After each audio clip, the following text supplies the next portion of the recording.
Hello, Scorpio, Sun, Aquarius, Moons. Welcome to your 2022 Sun Moon reading. If it resonates, consider a personal reading. Just send me an email or a DM and we can go ahead and set that up. When you view it is when you're meant to see it. It doesn't matter the time of year. Also, check out your 2021 Sun Moon predictions in my playlist. See if they rang true for you. They're still in there. Sorry, my toe just started itching frantically. First portion of this reading, I'll go over the traits of your Sun Moon combination. I'll lay out the main cards. We'll take a quick look at your 2022. The second portion will be the Vimeo link below where I will have a deeper interpretation of the cards with clarifiers, and I'll also pull a card of advice for 2022. I'll be dividing the year up into 4 separate sectors. So Scorpio, Sun, Aquarius, Moons. Rebel with a cause is the definition for this combination. Fiercely independent, you don't like to be told what to do and don't take kindly to those who oppress others. Early in life, people made you self-conscious by considering you far out and weird. This may have caused you to withdraw and be socially awkward, but in adulthood, you learn to embrace your individuality and others learn to appreciate it. You're highly creative and can think so far outside the box that people misunderstand you or can't see your grand visions. This usually has you working independently to see your innovative plans forward. You also have the tenacity to see them through to the end because change and progress is of importance to you. In relationships, people who try to harness you will be a short-lived connection. You need a partner who truly understands and appreciates your uniqueness and independent nature. So I'm still itching my toe while I'm doing this. Holy Spirit, angels, divine guides, the universe, can you please provide your truth, your wisdom, your clarity, and your insight for Scorpio, Sun, Aquarius, Moons for the year 2022? What do you see? What do they need to know to reach your higher ground, become closer to universe and closer to divine? Any messages you have will be greatly appreciated, and we thank you for Scorpio, Sun, Aquarius, Moons, the year 2022. What do you see? What do they need to know? Can you please show me January, February, March for Scorpio, Sun, Aquarius, Moons? We have the Wheel of Fortune in the upright. What do you see for April, May, June for Scorpio, Sun, Aquarius, Moons? We have the Fool card in the reversed. What do you see for July, August, September for Scorpio, Sun, Aquarius, Moons, please? We have the Two of Swords in the reversed. Wow. And what do you see for October, November, December? We have the Seven of Wands in the reverse. So I believe that this is going to be a connection of some sort, probably a romantic connection. I mean, it could be a friend, a colleague, what have you, since it is a general reading. You know, apply as necessary. But I feel like January and February and March, somebody's going to pop into your life. This is going to be, I mean, it's almost going to be like you just can't believe it. It's like you're walking down the street and boom, they're right in front of you.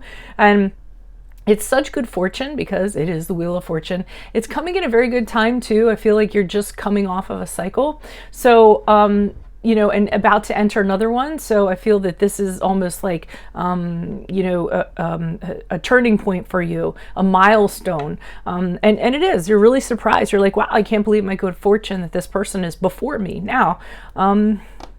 Keep in mind, although it may be a love interest, like I said, it could be anybody. It could be, you know, a new employer or what have you. So, or somebody you have an estranged relative or a relative you lost touch with or you didn't know about or anything like that. Okay, I'm always trying to channel it away from love because people are like, oh my god.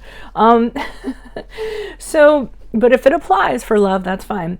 Now the problem is that I think you thought that this person was the greatest thing since sliced bread, and I think maybe I am not going to say you assigned too much goodness to it or what have you, but I think you were like, this is fantastic. I can't believe this. But in April, May, June, I think you're starting to realize that this was kind of a reckless decision.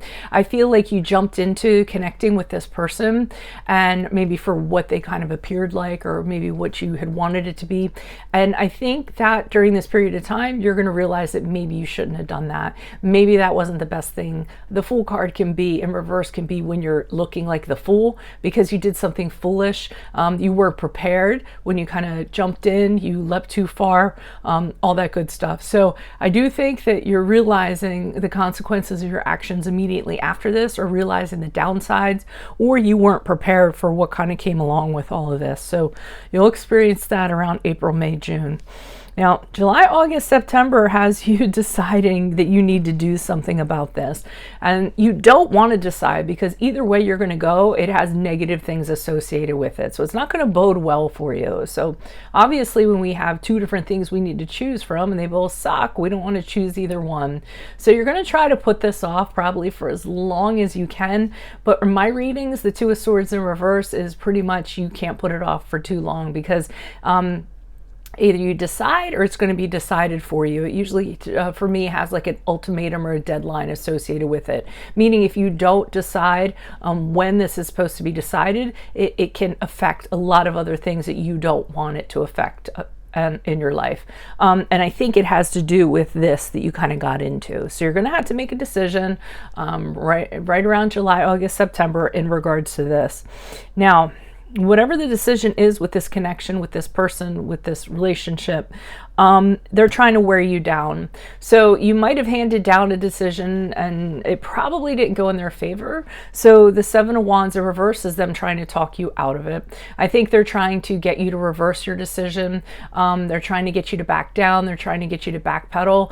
If that doesn't work, then what they're going to try to do is kind of overwhelm you, or they're going to criticize you for the decision that you made. So, you know, be careful of that. I mean, I say that these readings are hope for the best, plan for the worst, and use your free will. So if you come upon something in January, February, March that kind of looks like this, walks like a duck, and talks like a duck, it's very likely this is how it's going to play out. So you might want to make a different decision there, or at least keep your eyes open, be a little more extra alert than you would be. So that is what I have for you, Scorpio, Sun, Aquarius, Moons. Again, if it resonates, consider a personal reading. Just send me an email or a DM.